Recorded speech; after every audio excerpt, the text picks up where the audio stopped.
یکی از حیاتی ترین دستگاه‌های بدن انسان سیستم تنفسی اونه که اگه از بدن خارج بشه یا آسیبی ببینه سبب میشه که فرد حتی جونش رو از دست بده. دستگاه تنفسی انسان ارتباط خیلی پیچیده‌ای با سیستم گردش مواد یعنی خون خودش داره.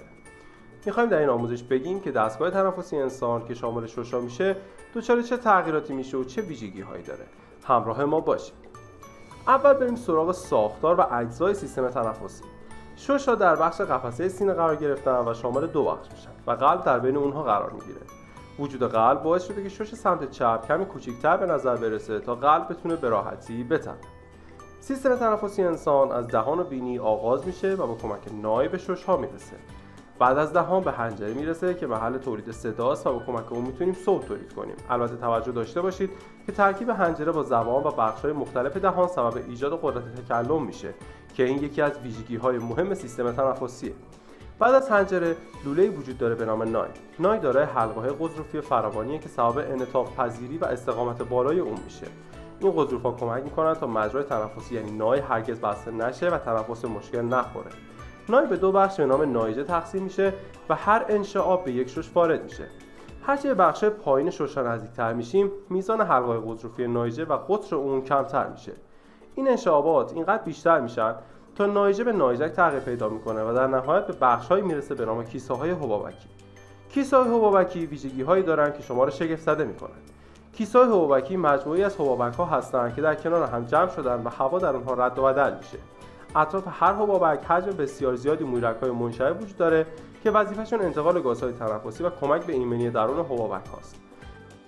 درون حبابک ها ماکروفاژ هایی هستند که در محیط حبابک نمیذارن حتی بیگانه‌ای فکر حمله به سرش بزنه.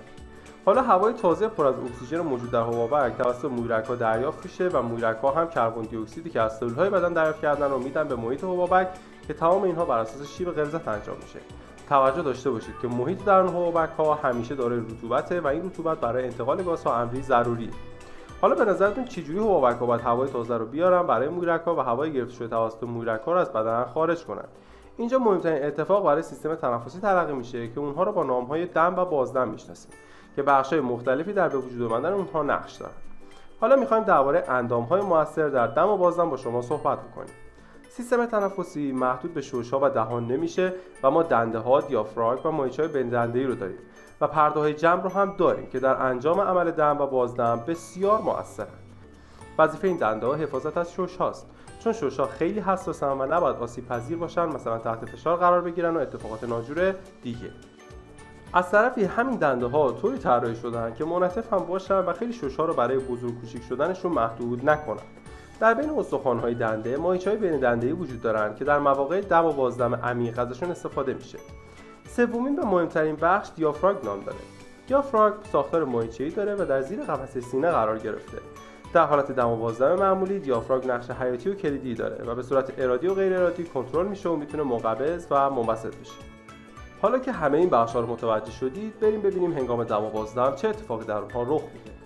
با عمل دم شروع می‌کنیم. با انجام دم هوا باید وارد شش‌ها بشه. برای مکیده شدن هوا به شش‌ها که عمل دم نامیده میشه، باید هوای پرفشار جو به محیط کم فشار حبابک‌ها وارد بشه. در هنگام دم عادی، دیافراگم منقبض و به حالت مسطح در میاد، ماهیچه‌های بین دنده‌ای منقبض میشن و دنده‌ها هم به هم نزدیک و در نهایت قفسه سینه به سمت جلو و بالا حرکت می‌کنه. پرده خارجی جمع هم به بیرون کشیده میشه و این باعث افزایش حجم و منفی‌تر شدن فضای بین پرده جمع میشه که عامل اصلی مکش و ورود هوا به حبابک هاست. گاهن ممکنه فعالیتی داشته باشید که لازم دارید اکسیژن بیشتری دریافت کنید که این احساس به انجام دم عمیق ختم میشه.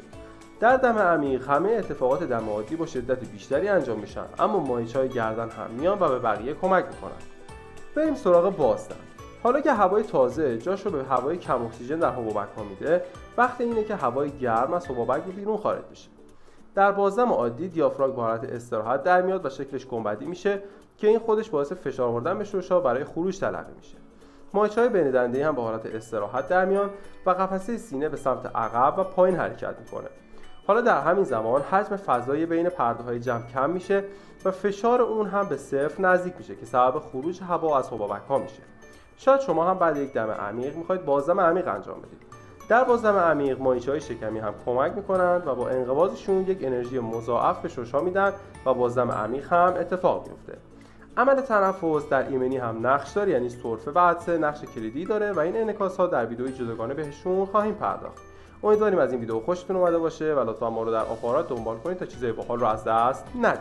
موفق و پیروز باشید.